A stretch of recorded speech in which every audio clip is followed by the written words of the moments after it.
Fala, minha gente, muito boa noite, sejam muito bem-vindos a mais um Projeto EBD, nossa playlist aqui semanal, né, que nós trabalhamos as lições da Escola Bíblica Dominical. E hoje estamos fechando o primeiro trimestre de 2020 com a lição de número 13, o plano divino prevalecerá.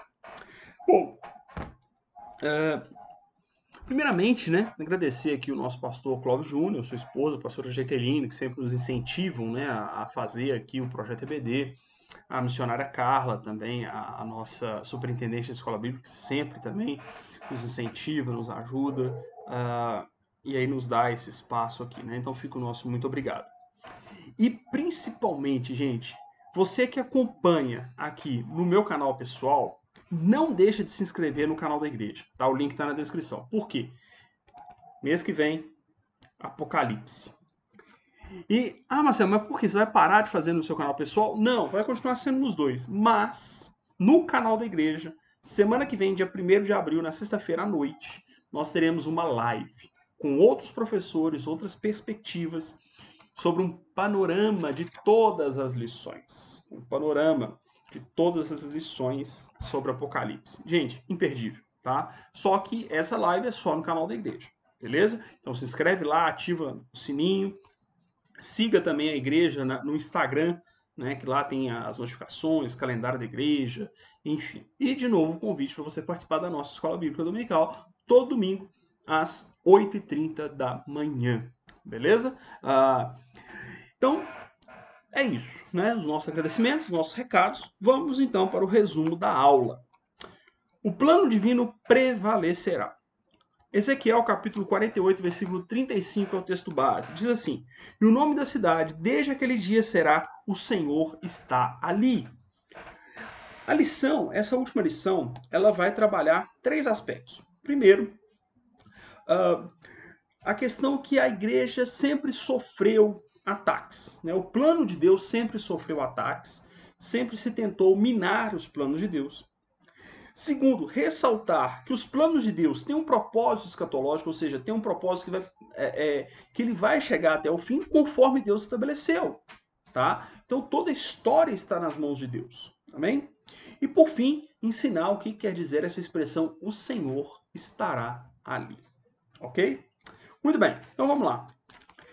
Primeiramente, o comentarista começa falando das tentativas de destruição do povo de Deus. Ok? Ele começa dizendo o seguinte: olha, o povo de Deus deve perseverar, confiante no Senhor, sabendo que as intenções malignas não prevalecerão contra os planos de Deus, que sempre triunfarão. A Bíblia é clara ao afirmar que, ainda que o dragão e os seus anjos batalhem, tentando impedir o plano divino, contudo não prevalecerão. Gente, por mais que o inimigo, né, Satanás, ele atue contra a igreja, né? Lá em Tessalonicenses, Paulo deixa isso claro, né? Que a ação dele é não a Deus, ou seja, toda a ação dele é negar a existência de Deus, é negar o plano de Deus, é destruir o plano de Deus. Ainda que ele faça tudo, Deus ele é poderoso. Né? Então não cai nesse engodo de que Deus fica numa batalha eterna com Satanás, que tem anjo guerreando o tempo inteiro. Não, tá? Não. Né? A Bíblia é clara em dizer que lá na guerra do Armagedon, Jesus, né, vai repreender Satanás com o sopro da boca. Tá? Então Deus não sai do trono, Deus nem muda de feição para repreender Satanás. Tá? É por isso que lá em Judas, né, é citado lá que Miguel não ousou proferir juízo, mas disse que o Senhor o repreenda. Por quê? Porque o Senhor repreende sem sair do trono, sem fazer nada, simplesmente dizendo não. Tá? Lá, o relato do livro de Jó é muito claro que Satanás não age fora dos limites estabelecidos por Deus. Então não há possibilidade de derrota. Tá? O Senhor ele é soberano, ele é poderoso, ele é onipotente. Ok? E aí ele vai destacar no 1.2 a profecia contra Gog, que está no capítulo 38 e 39 de Ezequiel, que é uma investida contra Israel, tá? E que seria sim para minar ali o plano de Deus, tá? E aí ele destaca 3 aspectos. Primeiro, que a invasão vai se dar no fim dos anos e no fim dos dias. São 2 expressões, né? A primeira, no fim dos anos, está em Ezequiel 38:8, no fim dos dias está em Ezequiel 38:16. ele vai trabalhar que essas expressões podem estarem ligadas à última semana de Daniel, ou seja, a 70ª semana, a semana 70, né? Para quem não entende, rapidamente, as 70 semanas que Daniel trabalha são ligadas à história de Israel. 69 semanas já se passaram, a última semana será a grande tribulação. Lembrando que são semanas de dias, de anos, na verdade, né? São semanas de anos. Então, cada dia é um ano. Então, seriam 7 anos. Então, a grande tribulação duraria 7 anos. Na verdade, assim, né, o período de governo do anticristo duraria 7 anos, 3 anos e meio de paz, 3 anos e meio de guerra. Que Satanás se voltaria, o anticristo, na verdade, né? Se voltaria contra Israel. E aí, Gog seria nessa segunda parte, né, desses 7 anos, nessa segunda parte da última semana profética, seria então uma investida contra Israel, ok? No segundo ponto, ele destaca o seguinte, que os motivos dessa invasão provavelmente serão visando as riquezas e a posição geográfica de Israel. Né? Lembrando, gente, que Israel ele tem muita riqueza tecnológica, tecnologia bélica, tecnologia agrícola, tecnologia, enfim. Né? Israel é um país muito rico. Né? A Universidade de Tel Aviv, que é a capital de Israel, é uma das principais universidades do mundo. Tá? Então, assim, eles detêm muita tecnologia, eles detêm muitas riquezas, tá? Eles conseguem construir e arar terras com muita facilidade, eles são grandes produtores agropecuários, tá? Então eles têm muita coisa. Então pode ser esse o interesse naquele momento lá, no futuro, quando o anticristo se voltar para Israel, ok? E tentar essa invasão, tá? Então essa profecia de Gog estaria ligada a essa invasão contra Israel que vai acontecer lá na Grande Tribulação. Inclusive, né, quando aconteceu aquela tragédia de Brumadinho aqui em Minas Gerais, a tecnologia usada para encontrar as pessoas soterradas era uma tecnologia israelense. Né? Eles detêm muita tecnologia. E por fim, ele destaca que a gente não deve confundir essa profecia de Gog com Armagedon. Aqui existem divergências teológicas, tá? E escatológicas. Há quem entenda que é a mesma, que tanto Armagedon quanto a profecia contra Gog é a mesma. E aqui ele está dizendo que não é. Tá? Armagedon, a batalha contra o Armagedon será o momento que Jesus virá e vai aprisionar Satanás. Então aqui ele separa. A profecia de Gog seria uma investida contra Israel, e a profecia do Armagedon, a guerra do Armagedon, que está lá em Apocalipse capítulo 20, seria pré-milenista, né? Ou seja, pouco antes do milênio. Então, no final da grande tribulação, Jesus vem com seus anjos, vem com a igreja que foi arrebatada e vai aprisionar Satanás por 1000 anos, tá? Então, seria esse o momento ali da profecia de Armagedon, que seria diferente, a batalha do Armagedon, diferente da profecia contra Gog, ok? Há entendimentos que na verdade, esse ajuntamento, essa profecia ali da guerra do Armagedon, é a mesma de Gog, tá? Aí são os especialistas aí em escatologia que vão lidar com isso, tá? Não é o meu caso, ok? Muito bem. A minha área de concentração de estudo teológico é muito mais na ética, na apologética, né? Enfim, cristologia, são matérias que eu leciono no seminário, então a minha concentração de estudo está nessa área, né? De teologia aplicada, não de escatologia. Escatologia eu não mexo muito, tá? E aí, por fim, ele vai falar o seguinte, olha, que Deus será glorificado. Ou seja, além do projeto de Deus não ser abalado em momento nenhum, Deus será exaltado. Por quê? O projeto de Deus vai prevalecer e todos verão que o Senhor é Deus. Né? Lá em Apocalipse diz que toda tribo, toda língua confessará o seu nome. Tá? Então, a vitória do Senhor tem esse objetivo, de exaltar o nome do Senhor. E há muitas expressões que apontam para isso no texto bíblico. Tá? Muito bem. Segundo, existe um plano do Senhor que vai do início ao fim. Né? É um plano completo. Né? Por isso que a gente fala que é um plano de Deus que é escatológico. Ele vai até as últimas coisas. Escatologia, escatos, no grego significa último. Tá? Então ele concebe tudo, né? Da criação até o fim dos tempos. Ok? O plano de Deus ele é completo. Ok? E ele vai comentar o seguinte, que há tempos de desinteresse e descrença. Olha o comentário do autor da revista. Sim, à medida que vamos nos aproximando do fim, da presente era, vai crescendo o interesse em assuntos que se referem mais à vida debaixo do sol, o que Deus tem a fazer, aqui e agora. Conquistas pessoais, entre outros. Ou seja, nós vivemos um momento que é exatamente isso que está acontecendo. Um evangelho materialista voltado para essa terra, que não se preocupa com a salvação. Um evangelho que prega teologia de prosperidade, ganhos pessoais, a tal da teologia do coaching, né? Esse evangelho motivacional que está ligado ao que você pode conquistar aqui. Não é que Deus não abençoe a nossa vida terrena, mas a maior bênção que Ele pode dar é a eternidade, gente. É estarmos com Ele eternamente.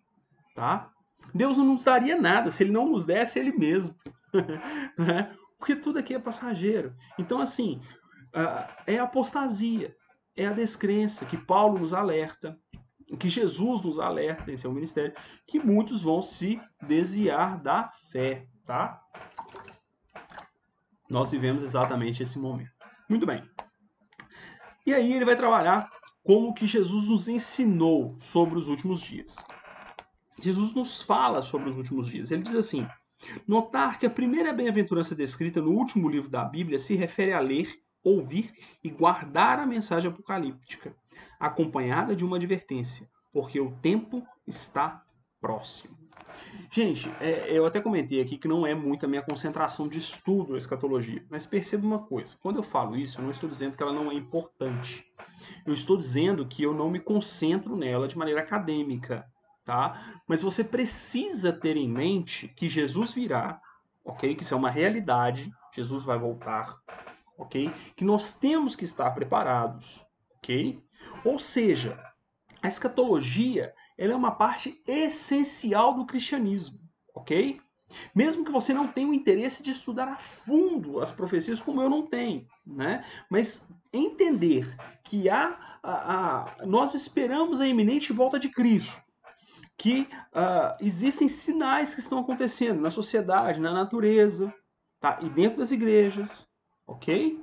Que há todo um preparo da igreja para encontrar com Cristo, tá? Entender essas coisas é necessário, tá? Por isso que estudos na igreja, pregações que trabalhem essas questões são necessárias, ok? São necessárias, tá bom? Então, quando eu falo que eu não estudo de maneira acadêmica, tá? Mas entender o que é a grande tribulação, os 7 anos, os 3 anos e meio, ou entender algumas nuances nas interpretações escatológicas é necessário, tá bom?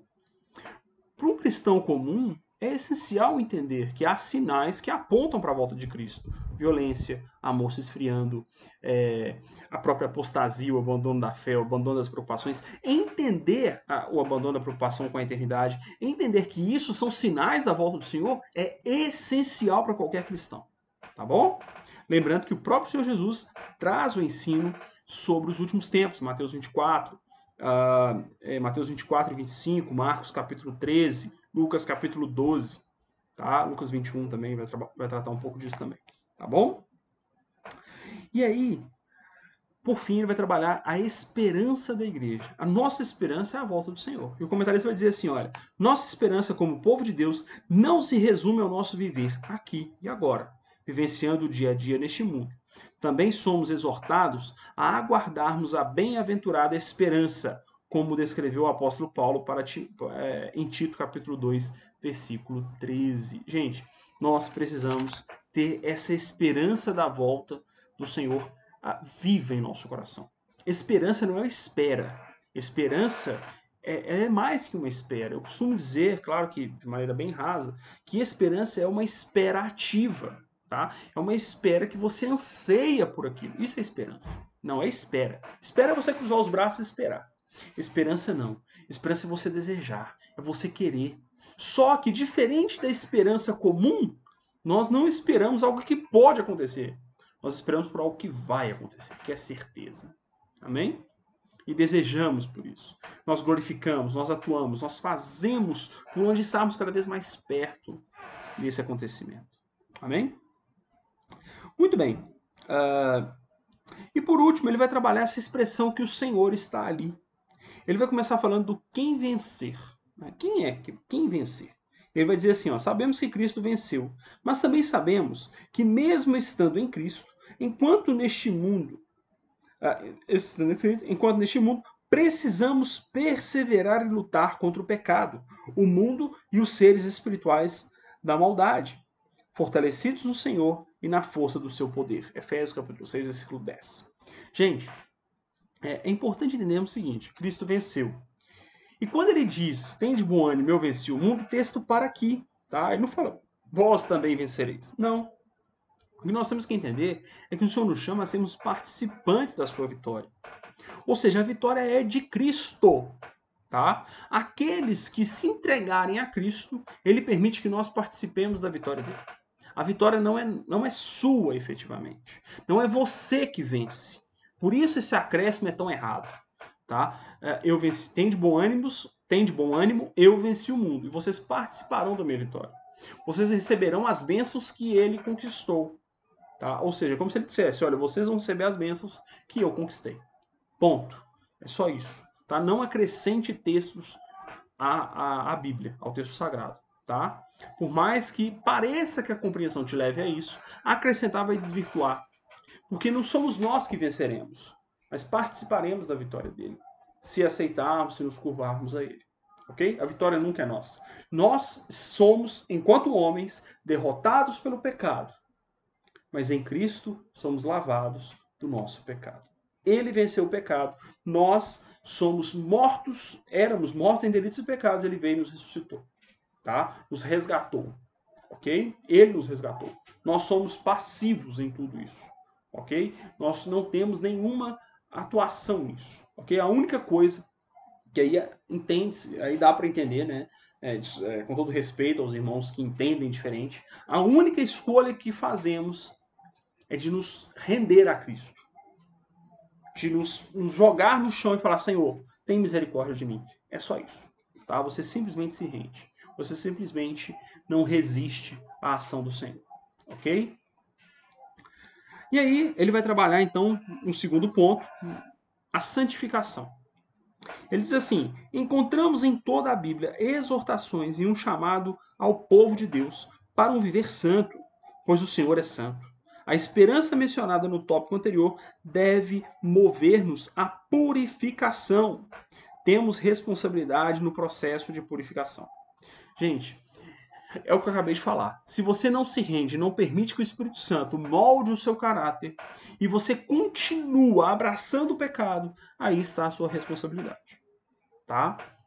Então o Senhor nos alcança, mostra que a nossa vã maneira de viver está errada, ok? E você precisa então permitir que Ele te mostre e gere em seu coração o desejo de servir. Ok? É basicamente isso. Por fim, ele vai trabalhar a questão de viver de acordo com a palavra de Deus. A palavra de Deus tinha sido enviada, contudo o povo zombou e desprezou as mensagens dos profetas enviados por Deus. Esses dois últimos tópicos, a santificação e viver conforme a palavra, são tópicos, digamos, gêmeos. Né? É a mesma coisa. A santificação é você buscar viver segundo a palavra de Deus. Amém? Então você se curva a Deus e Ele gera em seu coração o desejo de conhecer a palavra e de viver segundo Ele. E assim nós vamos poder vivenciar o cumprir das profecias e o prevalecer do projeto de salvação que Deus tem para nós. Amém? Eu espero que você possa viver a cada dia se curvando a Deus, se curvando a sua palavra e que você possa então desfrutar da presença gloriosa do nosso Salvador e por fim da vida eterna em Cristo Jesus. Amém? Nosso projeto EBD fica por aqui. Semana que vem nós temos vídeo, sim, nós temos resumo, tá? No meu canal e no canal da igreja, a live exclusiva. Amém? Que Deus abençoe a todos, um grande abraço e até a próxima.